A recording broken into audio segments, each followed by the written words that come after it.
ইরানের নৌবাহিনী সরাসরি আক্রমণ চালিয়ে যুক্তরাষ্ট্রের দুটি জাহাজ জব্দ করে উপকূলে আটকে রেখেছে। মধ্যপ্রাচ্যের উত্তাল জলসীমা এখন যেন হলিউডের অ্যাকশন দৃশ্যকেও হার মানাচ্ছে। রাতের অন্ধকার, যুদ্ধজাহাজ, সতর্কবার্তা আর তারপর হঠাৎ গোলাগুলি। এরপর মেরিন কমান্ডোরা জাহাজ দুটিতে উঠে দখল করে নেয়। ইরানের Islamic revolutionary guard corps IRGC সমুদ্রে এই দুটি বাণিজ্যিক জাহাজকে প্রথমে দ্রুতগতির নৌযান দিয়ে ঘিরে ফেলে। এরপর সরাসরি কমান্ডো অভিযান। পুরো ঘটনাটি অনেকটাই অ্যাকশন মুভির দৃশ্যের মতো, কিন্তু বাস্তবে এটি একটি সুপরিকল্পিত সামরিক বার্তা যা সরাসরি বৈশ্বিক বাণিজ্য এবং নিরাপত্তাকে চ্যালেঞ্জ করছে। জব্দ হওয়া জাহাজ দুটি আন্তর্জাতিক বাণিজ্যে ব্যবহৃত কার্গো জাহাজ। তবে এই জাহাজগুলোকে থামিয়ে ইরানের উপকূলে নিয়ে যাওয়ার মাধ্যমে আইআরজিসি দেখিয়ে দিয়েছে হরমুজ প্রণালীতে কে কতটা নিয়ন্ত্রণ রাখতে পারে। ইরানের দাবি, এই জাহাজগুলো নিয়ম ভঙ্গ করেছে। অন্যদিকে পশ্চিমা বিশ্লেষকদের মতে এটি সাম্প্রতিক মার্কিন পদক্ষেপের প্রতিশোধমূলক জবাব। কারণ এর আগেই যুক্তরাষ্ট্র ইরানের সঙ্গে সংশ্লিষ্ট কয়েকটি জাহাজ জব্দ করে এবং সমুদ্রে নজরদারি ও নিয়ন্ত্রণ বাড়ায়। সেই প্রেক্ষাপটে ইরানের এই পদক্ষেপকে শিপ ফর শিপ এসক্যালেশন হিসেবে দেখা হচ্ছে। এক পক্ষ জাহাজ আটকালে অন্য পক্ষ একইভাবে পাল্টা ব্যবস্থা নিচ্ছে। এই প্রতিক্রিয়া প্রতিশোধের চক্র দ্রুতই একটি বড় সংঘাতে রূপ নিতে পারে। এই ঘটনার কৌশলগত গুরুত্ব এখানেই যে এটি শুধুমাত্র সামরিক শক্তি প্রদর্শন নয়, বরং অর্থনৈতিক চাপ তৈরির একটি পদ্ধতি। হরমুজ প্রণালী দিয়ে বিশ্বের প্রায় 20% তেল পরিবহন হয়, ফলে এখানে যে কোনো অস্থিরতা সরাসরি জ্বালানি বাজারে প্রভাব ফেলে। একটি জাহাজ জব্দ মানেই শুধু একটি ঘটনা নয়, এটি পুরো বৈশ্বিক সরবরাহ শৃঙ্খলকে ঝুঁকির মধ্যে ফেলে। ইরানের এই কৌশল নতুন নয়, তবে এখন এটি আরও সুসংগঠিত। তারা সরাসরি বড় যুদ্ধ শুরু না করেও ছোট ছোট অপারেশনের মাধ্যমে প্রতিপক্ষকে চাপে রাখছে। দ্রুত আঘাত, সীমিত সংঘাত এবং তাৎক্ষণিক বার্তা, এই তিনটি উপাদান ব্যবহার করে ইরান একটি সমুদ্রনীতি তৈরি করেছে। এর মাধ্যমে তারা দেখাতে চাইছে সামরিক শক্তি ছাড়াও বাণিজ্য পথ নিয়ন্ত্রণ করেই বড় প্রভাব ফেলা সম্ভব। এই পরিস্থিতিতে যুক্তরাষ্ট্র এবং তার মিত্রদের জন্য চ্যালেঞ্জ আরও জটিল হয়ে উঠছে। সরাসরি সামরিক প্রতিক্রিয়া দিলে সংঘাত দ্রুত বড় আকার নিতে পারে, আবার প্রতিক্রিয়া না দিলে হরমুজে ইরানের প্রভাব আরও বাড়তে পারে। ফলে প্রতিটি সিদ্ধান্তই এখন ঝুঁকিপূর্ণ। বিশ্লেষকদের মতে এই ধরনের জাহাজ জব্দের ঘটনা আসলে বৃহত্তর একটি কৌশলের অংশ। ইরান দেখাতে চাইছে তাদের বিরুদ্ধে যে কোনো চাপ প্রয়োগ করলে তারা শুধু স্থল বা আকাশে নয়, সমুদ্রপথেও পাল্টা জবাব দিতে সক্ষম। এতে করে তারা আঞ্চলিক শক্তির ভারসাম্যে নিজেদের অবস্থান আরও শক্তিশালী করতে চাইছে। যুক্তরাষ্ট্রের জাহাজ জব্দের এই ঘটনাটি একটি বড় বাস্তবতা সামনে নিয়ে আসে। আধুনিক যুদ্ধ আর শুধু সীমান্ত বা যুদ্ধক্ষেত্রে সীমাবদ্ধ নয়, এটি এখন বাণিজ্য পথ, জ্বালানি সরবরাহ এবং বৈশ্বিক অর্থনীতির সঙ্গে সরাসরি জড়িয়ে গেছে। হরমুজে একটি জাহাজ জব্দ মানে কেবল একটি দেশের পদক্ষেপ নয়, এটি পুরো বিশ্বের জন্য একটি সতর্ক সংকেত।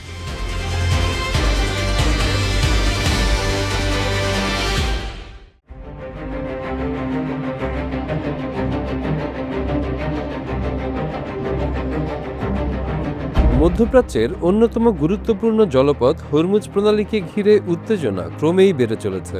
একদিকে অনির্দিষ্টকালের জন্য যুদ্ধবিরতি কার্যকর রেখে অন্যদিকে মার্কিন প্রেসিডেন্ট ডোনাল্ড ট্রাম্পের সরাসরি গুলি চালানোর নির্দেশ। আবার ইরানের তেলবাহী জাহাজ জব্দ হলেও থামেনি তেহরানের তেল রপ্তানি। হরমুজ প্রণালীতে মাইন বসানোর সন্দেহে যে কোনো নৌযান দেখলেই গুলি চালানোর নির্দেশ দিয়েছেন মার্কিন প্রেসিডেন্ট ট্রাম্প। সামাজিক যোগাযোগ মাধ্যম ট্রুথ সোশ্যালে দেওয়া এক বার্তায় তিনি জানান, ছোট নৌযান হলেও যেন তা ধ্বংস করতে মার্কিন সেনাবাহিনী দ্বিধা না করে। ট্রাম্প দাবি করেন, বর্তমানে মার্কিন মাইন অপসারণকারী জাহাজগুলো প্রণালীতে সক্রিয় রয়েছে। এই উত্তেজনার মধ্যেই ভারত মহাসাগরে অভিযান চালিয়ে ইরানের একটি তেলবাহী জাহাজ জব্দ করেছে যুক্তরাষ্ট্র। এমটি ম্যাজেস্টিক এক্স নামের জাহাজটি তল্লাশি চালিয়ে নিজেদের নিয়ন্ত্রণে নেয় মার্কিন বাহিনী। মার্কিন প্রতিরক্ষা দপ্তরের দাবি, নিষেধাজ্ঞা লঙ্ঘন করে জাহাজটি ইরানের তেল পাচারের সঙ্গে জড়িত ছিল। একই সঙ্গে তারা জানায়, ইরান সম্পৃক্ত অবৈধ নেটওয়ার্ক ভাঙতে বিশ্বজুড়ে তাদের অভিযান অব্যাহত থাকবে। চাপ ও নজরদারির মধ্যেও থেমে নেই ইরানের তেল রপ্তানি। তথ্য বিশ্লেষণকারী প্রতিষ্ঠান ভল্টেক্সার তথ্য অনুযায়ী এপ্রিলের মাঝামাঝি সময়ে প্রায় 1,07,00,000 ব্যারেল অপরিশোধিত তেল হরমুজ প্রণালী পাড়ি দিয়েছে। এ সময় ট্যাঙ্কারগুলো পরিচয় গোপন করতে স্বয়ংক্রিয় শনাক্তকরণ ব্যবস্থা বন্ধ রেখেই চলাচল করে। যুক্তরাষ্ট্রের অবরোধ পুরোপুরি কঠোর না হওয়ায় অনেক জাহাজই তা এড়িয়ে যেতে পারছে। 13 থেকে 22 এপ্রিলের মধ্যে অন্তত 35টি জাহাজ অবরোধ ভেঙে চলাচল করেছে বলে জানা গেছে। তবে অবরোধের প্রভাবও স্পষ্ট হতে শুরু করেছে। ইরান সংশ্লিষ্ট ট্যাঙ্কারের সংখ্যা বেশ কিছুটা কমে এসেছে। তার উপর মার্কিন প্রেসিডেন্ট ডোনাল্ড ট্রাম্প অনির্দিষ্টকালের জন্য সাময়িক যুদ্ধবিরতি বৃদ্ধি করার ঘোষণা দিয়েছেন। এর কয়েক ঘন্টার মধ্যেই হরমুজ প্রণালীতে নতুন নৌ সংঘাতের ঘটনা সামনে আসে। সিএনবিসিকে দেওয়া সাক্ষাৎকারে ট্রাম্প বলেন, কূটনৈতিক সমাধানের মাধ্যমে ইরান একটি নতুন চুক্তিতে পৌঁছাতে পারে এবং এতে দেশটি একটি সমৃদ্ধ ভবিষ্যৎ নিশ্চিত করতে পারবে। ট্রাম্প বলেন, ইরান যদি চুক্তিতে আসে তাহলে তারা ভালো অবস্থানে যেতে পারবে। তিনি তেহরানের পরিস্থিতিতে বড় পরিবর্তনের সম্ভাবনার কথাও উল্লেখ করেন এবং ইরানকে বাস্তবসম্মত সিদ্ধান্ত নেওয়ার আহ্বান জানান। তার ভাষায়, তাদের বিচার বুদ্ধি ও কাণ্ডজ্ঞান ব্যবহার করা উচিত। তারা একটি বড় দেশ হিসেবে ভালো অবস্থানে যেতে পারবে। অন্যদিকে ট্রাম্পের এই অবস্থানকে সন্দেহের চোখে দেখছে তেহরান। ইরানের প্রেসিডেন্ট মাসুদ পেজেশকিয়ান যুক্তরাষ্ট্রের আচরণকে ভণ্ডামি ও পরস্পর বিরোধী বলে মন্তব্য করেছেন। তিনি এক্সে দেওয়া পোস্টে বলেন, ইরান বরাবরই সংলাপ ও চুক্তিকে স্বাগত জানায় এবং ভবিষ্যতেও জানাবে। তবে তার দাবি, অবরোধ, হুমকি এবং অসৎ উদ্দেশ্যই প্রকৃত আলোচনার প্রধান বাধা। হরমুজ প্রণালীকে ঘিরে সামরিক হুমকি, জাহাজ জব্দ এবং অর্থনৈতিক চাপ সব মিলিয়ে পরিস্থিতি ক্রমেই উত্তপ্ত হয়ে উঠছে।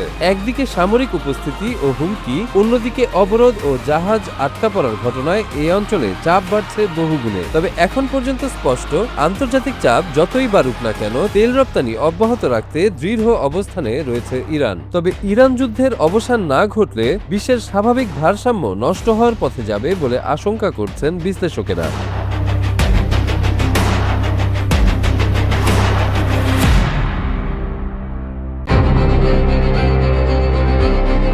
মধ্যপ্রাচ্যে যুক্তরাষ্ট্র ইরান সংঘাত এখন শুধু যুদ্ধক্ষেত্রেই সীমাবদ্ধ নেই।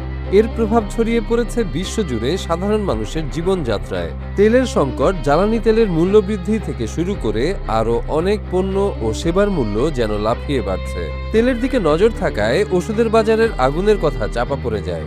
তবে বাস্তবতা এখন ভয়ঙ্কর। যেসব ওষুধ একসময় সহজলভ্য ছিল, এখন সেগুলোর দাম হঠাৎ করেই অনেক বেড়ে গেছে। এই যুদ্ধ শুরুর পর থেকেই আন্তর্জাতিক বাজারে তেল, গ্যাস ও সার সরবরাহে বড় ধরনের ধাক্কা লাগে। তবে সাম্প্রতিক সময়ে সবচেয়ে বেশি আলোচনায় এসেছে ঔষধ ও কন্ট্রাসেপটিক সামগ্রীর দাম বৃদ্ধি। যুক্তরাজ্যে কিছু ওভার দ্য কাউন্টার ওষুধের দাম 20 থেকে 30% পর্যন্ত বেড়েছে। সবচেয়ে বেশি আলোচনায় এসেছে প্যারাসিটামল। যুক্তরাজ্যে এই সাধারণ ব্যথানাশক ওষুধের দাম কয়েক মাসের ব্যবধানে 4 গুণেরও বেশি বেড়েছে। ভারতের কিছু ফার্মেসিতে একই ওষুধের দাম প্রায় 96% বৃদ্ধি পেয়েছে বলে জানাচ্ছেন ব্যবসায়ীরা। বিশেষজ্ঞরা বলছেন, হরমুজ প্রণালী দিয়ে বিশ্ব তেলের বড় অংশ পরিবাহিত হয়। এই রুটে বিঘ্ন ঘটায় ওষুধ তৈরির কাঁচামাল ও সরবরাহ ব্যবস্থায় সরাসরি প্রভাব পড়েছে। ফলে পুরো ফার্মাসিউটিক্যাল সাপ্লাই চেইন চাপের মুখে পড়েছে। মধ্যপ্রাচ্য বিষয়ক বিশেষজ্ঞ ফ্রেডরিক স্নাইডার বলেন, ওষুধ শিল্প পেট্রোকেমিক্যাল উপাদানের উপর নির্ভরশীল। পাশাপাশি পূর্ব এশিয়া ও ইউরোপের মধ্যে সরবরাহ রুটও মধ্যপ্রাচ্যের উপর নির্ভর করে। ফলে যুদ্ধের কারণে এই পুরো ব্যবস্থা দুর্বল হয়ে পড়েছে। বেলজিয়ামের ইউনিভার্সিটি অফ অ্যান্টওয়ার্পের অধ্যাপক আউটার ডিউফ জানান, ওষুধ পরিবহনের বড় অংশ বিমানপথে হয়, কিন্তু যুদ্ধের কারণে ফ্লাইট বাতিল, আকাশপথ বন্ধ এবং জ্বালানি সংকট এই খাতকে আরও ঝুঁকির মুখে ফেলেছে। তিনি বলেন, বিশ্বের প্রায় 35% ওষুধ আকাশপথে পরিবাহিত হয়। এর মধ্যে জীবন রক্ষাকারী ও টিকার বড় অংশও রয়েছে। ফলে সরবরাহে বিঘ্ন, রুট পরিবর্তন এবং খরচ বৃদ্ধি এখন সবচেয়ে বড় সমস্যা হয়ে দাঁড়িয়েছে। ভারত ও যুক্তরাজ্য সহ অনেক দেশেই ইতোমধ্যে প্যারাসিটামলের দাম বাড়তে শুরু করেছে। ভারতের একটি ফার্মাসিউটিক্যাল সংগঠনের সাবেক সদস্য জানিয়েছেন, কাঁচামালের দাম বেড়ে যাওয়ায় এই ওষুধের দাম আরও বাড়তে পারে। বিশেষজ্ঞদের মতে, সরাসরি ওষুধের ঘাটতি এখনো বড় আকারে দেখা না গেলেও ভবিষ্যতে পরিস্থিতি আরও খারাপ হতে পারে। বিশেষ করে উন্নয়নশীল দেশগুলো এই সংকটের সবচেয়ে বেশি ঝুঁকিতে রয়েছে। ইউরোপীয় ইউনিয়ন কিছু দেশকে কয়েক মাসের ওষুধ মজুত রাখার নির্দেশ দিয়েছে, তবে আফ্রিকা ও যুদ্ধবিধ্বস্ত দেশগুলোর মতো অঞ্চলে এই ধরনের সুরক্ষা ব্যবস্থা নেই, ফলে সেখানে সংকট আরও গভীর হতে পারে।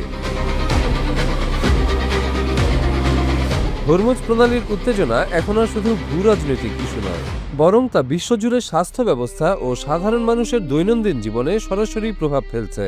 পরিস্থিতি স্থিতিশীল না হলে ওষুধের বাজারে চাপ আরও বাড়বে বলেই মনে করছেন বিশেষজ্ঞরা।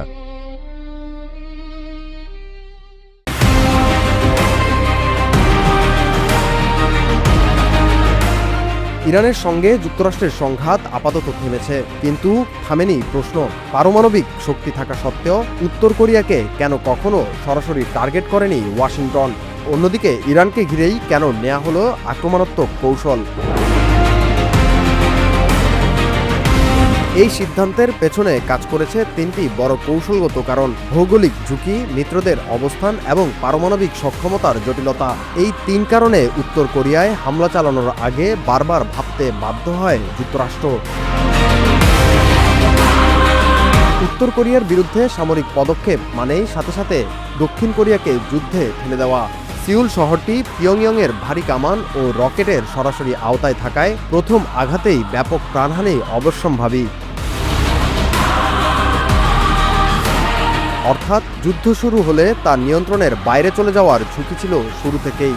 এই অনিশ্চিত এবং তাৎক্ষণিক বিপর্যয়ের সম্ভাবনাই যুক্তরাষ্ট্রকে উত্তর কোরিয়ায় সামরিক সংঘাতের পথ থেকে দূরে রেখেছে। দক্ষিণ কোরিয়া কখনোই উত্তর কোরিয়ার বিরুদ্ধে পূর্ণাঙ্গ যুদ্ধের পক্ষে ছিল না, ফলে আঞ্চলিক মিত্রের সমর্থন ছাড়া যুক্তরাষ্ট্রের পক্ষে এমন সিদ্ধান্ত নেওয়া কার্যত অসম্ভব হয়ে পড়ে। ইরানের ক্ষেত্রে চিত্রটি পুরোপুরি উল্টো। ইসরায়েল এবং উপসাগরীয় মিত্ররা দীর্ঘদিন ধরেই তেহরানের বিরুদ্ধে কঠোর অবস্থান নিতে ওয়াশিংটনকে চাপ দিয়ে আসছে। এই সমর্থন যুক্তরাষ্ট্রকে শুধু রাজনৈতিক অনুমোদনই দেয়নি, বরং অপারেশনালভাবে আরও এগিয়ে যেতে সাহস জুগিয়েছে। উত্তর কোরিয়া ইতোমধ্যেই কার্যকর পারমাণবিক অস্ত্র অর্জন করেছে, ফলে সেখানে সংঘাত মানেই সরাসরি পারমাণবিক পাল্টা প্রতিক্রিয়ার ঝুঁকি নেওয়া। অন্যদিকে ইরান এখনও সেই চূড়ান্ত সক্ষমতায় পৌঁছায়নি বলে মনে করে যুক্তরাষ্ট্র, তাই সম্পূর্ণ শক্তি অর্জনের আগেই আঘাত এনে কর্মসূচি থামানো সম্ভব বলে মনে করে ট্রাম্প প্রশাসন। 2017 সালে উত্তেজনা চরমে উঠলেও শেষ পর্যন্ত উত্তর কোরিয়ার সঙ্গে যুদ্ধে যায়নি যুক্তরাষ্ট্র, কারণ তখনই স্পষ্ট হয়ে যায় সেখানে যে কোনো আঘাত মানেই অপ্রতিরোধ্য সংঘাতের ঝুঁকি। কিন্তু ইরানের ক্ষেত্রে পরিস্থিতি আলাদা। এখানে সামরিক চাপ প্রয়োগ করে ফল আনার সম্ভাবনা তুলনামূলক বেশি। কোনো আবেগনির্ভর সিদ্ধান্তে ইরানে হামলা ও উত্তর কোরিয়াকে ছাড় নয়, বরং চুলচেরা বিশ্লেষণ করেই এই পদক্ষেপ নিয়েছে ওয়াশিংটন।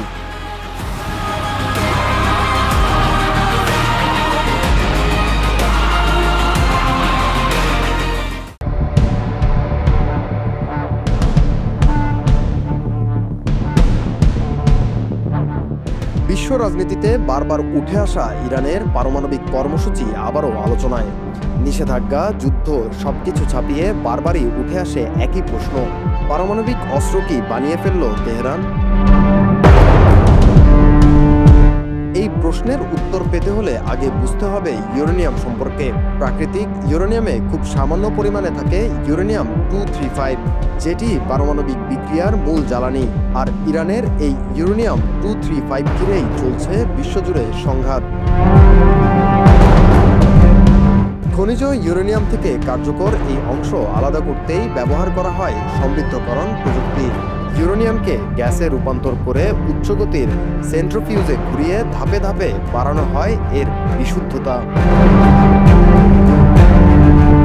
সাধারণ বিদ্যুৎ উৎপাদনের জন্য প্রয়োজন হয় মাত্র 3 থেকে 5% সমৃদ্ধ ইউরেনিয়াম, কিন্তু পারমাণবিক অস্ত্রের জন্য দরকার হয় প্রায় 90%, যাকে বলা হয় উইপন্স গ্রেড। সর্বশেষ আন্তর্জাতিক পর্যবেক্ষণ অনুযায়ী ইরানের কাছে এখন কয়েকশো কেজি 60% সমৃদ্ধ ইউরেনিয়াম মজুত রয়েছে। এই পরিমাণ আরও পরিশোধিত হলে একাধিক পারমাণবিক অস্ত্র তৈরির সম্ভাবনা থাকতে পারে। এখানেই উদ্বেগের মূল কারণ। সমৃদ্ধকরণ প্রক্রিয়াটি সরল নয়। প্রথম ধাপগুলো সবচেয়ে কঠিন, সময় সাপেক্ষ এবং প্রযুক্তি নির্ভর। কিন্তু একবার 60% পৌঁছে গেলে তা 90% তুলনামূলক অনেক দ্রুত রূপান্তর করা সম্ভব। ইরান ইতোমধ্যেই সবচেয়ে জটিল অংশ অতিক্রম করেছে, আর এখন তারা ফাইনাল স্টেজের খুব কাছাকাছিতে অবস্থান করছে। এই অবস্থাকেই বিশ্লেষকরা বলছেন নিউক্লিয়ার ব্রেকআউট থ্রেশহোল্ড, যেখানে একটি দেশ অল্প সময়ের মধ্যেই অস্ত্র তৈরির সক্ষমতা অর্জন করতে পারে। শুধু ইউরেনিয়াম নয়, ইরানের জটিল পারমাণবিক অবকাঠামো একটি বড় ফ্যাক্টর। তাদের অনেক সেন্ট্রিফিউজ স্থাপনা ভূগর্ভে তৈরি, যা সরাসরি সামরিক হামলায় ধ্বংস করা কঠিন। আরও উদ্বেগের বিষয়ে ছোট এবং গোপন স্থাপনায়ও সমৃদ্ধকরণ চালানো সম্ভব, ফলে পুরো প্রক্রিয়া নজরদারির বাইরে চলে যাওয়ার ঝুঁকি থেকেই যায়। এর সঙ্গে যুক্ত হয়েছে ইরানের শক্তিধর ক্ষেপণাস্ত্র প্রযুক্তি।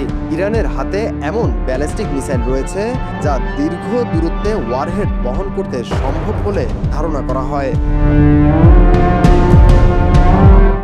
শুধু পারমাণবিক অস্ত্র তৈরি নয়, তার লক্ষ্যবস্তুতে আঘাত আনার সক্ষমতাও তেহরানের হাতে থাকতে পারে। 2015 সালের পারমাণবিক চুক্তির মাধ্যমে ইরান তাদের সমৃদ্ধকরণ কার্যক্রম সীমিত রাখতে সম্মত হয়েছিল। তবে যুক্তরাষ্ট্র সেই চুক্তি থেকে সরে যাওয়ার পর ধাপে ধাপে সে সীমা অতিক্রম করে তেহরান। বর্তমানে আবারও আলোচনার চেষ্টা চলছে। ইরান কি তাদের 60% সমৃদ্ধ ইউরেনিয়াম কমাবে, নাকি পারমাণবিক অস্ত্র হাতেই বিশ্বকে চমকে দেবে? বিশ্লেষকদের মতে প্রযুক্তিগতভাবে ইরান এখন ব্রেক পয়েন্টের খুব কাছাকাছি, তবে বাস্তবে তারা অস্ত্র তৈরি করবে কিনা সেটি সম্পূর্ণ রাজনৈতিক সিদ্ধান্ত। কারণ পারমাণবিক অস্ত্র তৈরি মানেই হবে আন্তর্জাতিক নিষেধাজ্ঞা বৃদ্ধি, সামরিক উত্তেজনা, এমনকি ফের যুদ্ধাশঙ্কা।